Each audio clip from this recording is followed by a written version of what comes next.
আজকে আমি ভাবতেও পাইনি স্কুল থেকে বাড়ি আসার সময় শুধুমাত্র 20 টাকায় এতগুলা গাছ পেয়ে যাব আমি। তোমরাও কি করে পাবে এই গাছগুলো আধার কার্ড আর 20 টাকা দিয়ে সেটাও বলছি।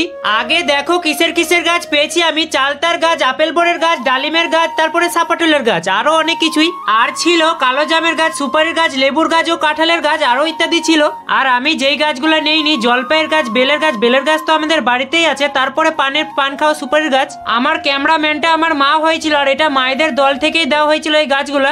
যেখানে এই গাছগুলো এখনো পর্যন্ত দেওয়া হচ্ছে, লোকেশনটা হচ্ছে কেনপুকুর মুরগিরহাট। প্রথমে গিয়ে তোমাকে স্লিপ করতে হবে, আর স্লিপ করতে লাগবে একটা আধার কার্ড আর 20 রুপিস। স্লিপ করা হয়ে গেলে তোমাকে দিয়ে দিবে। দাদুটা উনি বলবেন তোমরা নিজেরাই বেছে নাও। দাদুর সাথে একটা ফটো আছে দেখো, আর একটা দিদিও ছিল যিনি ফটোটা তুলে দিচ্ছিল। ওনারা সত্যি ভালো, আমি বললাম ফটোটা তুলে দিতে তো তুলে দিল, আমি ফোনটা নিয়েই যাইনি। তো এই ব্যাপারটা আমাকে খুবই মন মুগ্ধকর করে দিয়েছে, তার জন্য আমি দিদিকে বিশেষ ধন্যবাদ জানাতে চাই আমার তরফ থেকে। আর এটা অর্গানাইজ করেছে social welfare institute Caritas Raiganj. কারিতাসটা মনে হয় একটা দলের নাম, যেরকম মহিলা সমিতি হয়। মহিলা সমিতিটা আমরা ভালো করেই চিনি, তো আমি সেরকম জানি না এই বিষয়ে। এটারই শাখা কেনপুকুর রাখতইল, আর এখান থেকে আমাকে গাছগুলা দিল। তো তোমরা সবাই পাবে কিনা তা তো আমি জানি না, কিন্তু এই দলে তোমরা থাকলে নিশ্চয়ই পাবে। আমাদের বাড়ির কেউ নেই দলে, তবুও আমাকে 2টা করে দিল, সাথে প্রচার করারও পারমিশন। আশা করি আমি তোমাদের বোঝাতে পেরেছি, আর বোঝাতে পারলেই আমাকে ভালো লাগবে। তো ঠিক আছে।